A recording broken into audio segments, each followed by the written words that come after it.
Olá, você já me conhece, eu sou o Gabriel Perecê e hoje vamos falar sobre a terceira dimensão da formação docente, né? Falávamos sobre a leitura, depois sobre a reflexão e hoje vamos falar sobre a autoria, o professor autor, né? Há quase que uma gradação mesmo necessária. Nós primeiro lemos, né, interagimos com o texto da vida. Num segundo momento e simultaneamente, nós refletimos, nós pensamos, nos assimilamos e logo na sequência já estamos também criando, co-criando, produzindo, sendo autores, né? Então essa terceira dimensão, né, também está presente naquele mesmo slide que eu apresentei nas outras duas ocasiões.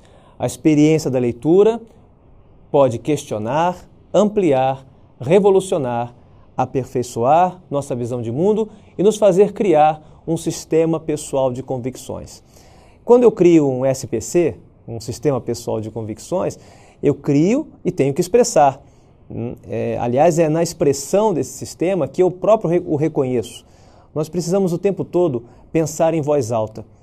Já se fez uma experiência em que mesmo a pessoa dormindo ou a pessoa em silêncio, quando está com o cérebro em atividade, as suas cordas vocais também têm uma certa, ainda que sutil, atividade. A fala, a linguagem está muito unida ao pensamento. Nós estamos o tempo todo falando, fabulando, conversando com os outros ou conosco próprios. Pois bem, quando nós vamos expressar as nossas ideias, nossas convicções, o nosso conhecimento, nós nos expressamos como autores. Há uma autoridade no autor. Ele não está falando pelo outro, está falando por si próprio. Aliás, seria muito estranho que alguém pensasse por conta alheia. A pessoa pensa por conta própria. E ao pensar por conta própria, também se expressa com as suas próprias forças, com as suas próprias capacidades. Muito bem. Essa dimensão do professor autor esbarra numa frase que você conhece bem. Manda quem pode, obedece quem tem juízo. Uma frase muito comum, um lugar comum das empresas e também no meio educacional. Quantas e quantas vezes nas minhas palestras, nas minhas conversas com professores, eu percebo que esta é uma tônica, que o professor se coloca como um funcionário que tem que obedecer. Obedecer às vezes às coisas mais absurdas, às burocracias mais desgastantes, mas obedece porque tem que obedecer e obedece dizendo que tem juízo. Será? Pensar é isso. Ler, pensar, significa questionar. Será que realmente manda quem pode? Ele pode mandar, mas o que ele pode realmente mandar? O que ele pode fazer se eu não obedecer? Qual é a base da sua autoridade? Será que a autoridade do outro é tão absoluta, é tão grande ao ponto de eu não ter espaço para a minha autoridade? E quando alguém diz, obedeço porque tenho juízo. Que tipo de juízo é esse? Um obedecer sem juízo, um obedecer sem pensar. Porque assim acaba sendo. Ora, uma pessoa que atua na área educacional, um profissional da educação, que não é verdadeiramente autor das suas ideias, das suas ações, que não é responsável, em última análise, daquilo que faz, mas porque apenas obedece, quase como de uma maneira servil, o que está mandado, não pode também ser um propiciador de autonomia. Aí uma falha tremenda quando nós dizemos que estamos formando as pessoas para a autonomia, para a crítica, e nós próprios, como educadores, não temos crítica, não exercitamos a crítica, não exercitamos a nossa autonomia, não temos liberdade para tomar decisões dentro daquele âmbito que nos é próprio, né? É preciso pensar nisso. A autoria está muito ligada ao exercício da liberdade.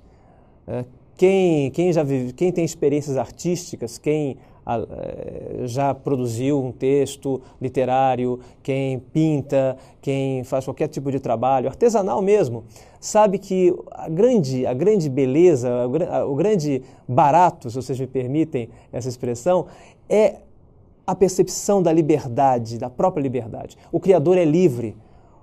O Criador cria as próprias regras do seu fazer. Ele entra em sintonia, os gregos falavam em êxtase, ele entra em êxtase com aquele material que ele está manipulando e já não é ele que está manipulando o material, há um diálogo, há uma produção misteriosa em que as rimas nascem à medida que a própria pessoa vai saboreando as palavras, à medida em que vai pintando, as próprias cores querem ser pintadas. Ora, esse momento de grande autonomia, de grande liberdade e de grande sintonia deveria também estar presente na sala de aula. O professor que está acorrentado por uma série de obrigações que o impedem de dizer o que pensa, de tomar decisões que mudem um pouco a orientação original.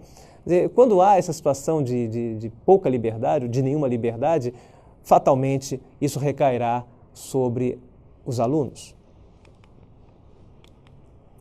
A autonomia docente não se conquista sem um estilo de ensinar.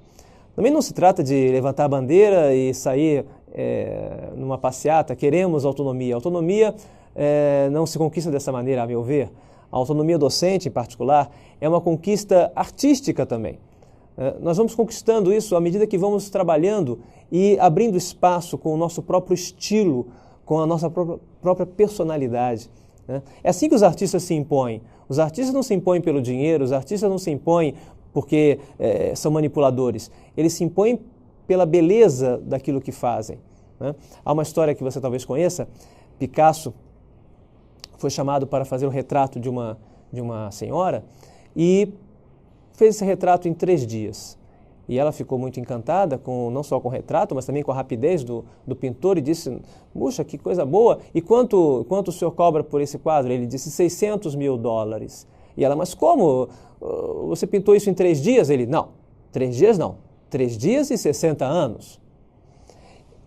Essa autonomia, a experiência, essa grandeza do artista, e essa tem que ser também a experiência, a grandeza e a autonomia do docente. O professor não é um lacaio.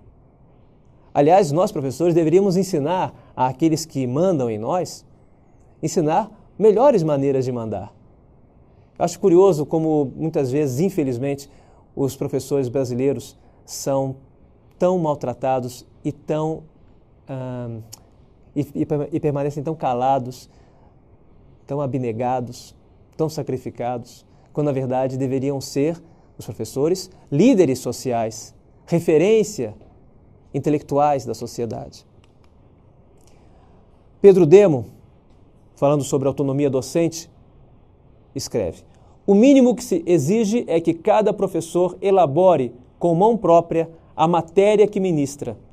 Tal elaboração será uma síntese barata se for reprodutiva, mas será criativa se acolher tonalidade própria reconstrutiva.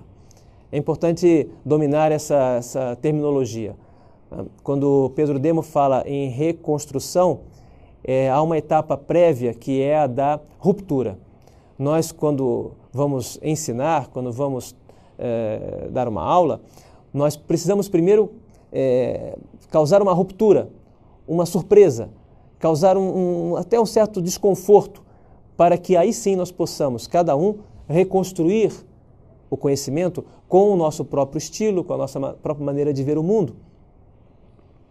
Portanto, essa autonomia está baseada naquelas etapas anteriores que nós já vimos. É preciso surpreendermos-nos e surpreender os outros para, saindo dessa nossa comodidade, desse nosso lugar comum, desse estereótipo confortável, possamos nós próprios criar novos âmbitos, criar novos espaços, criar novas ideias, criar convicções pessoais.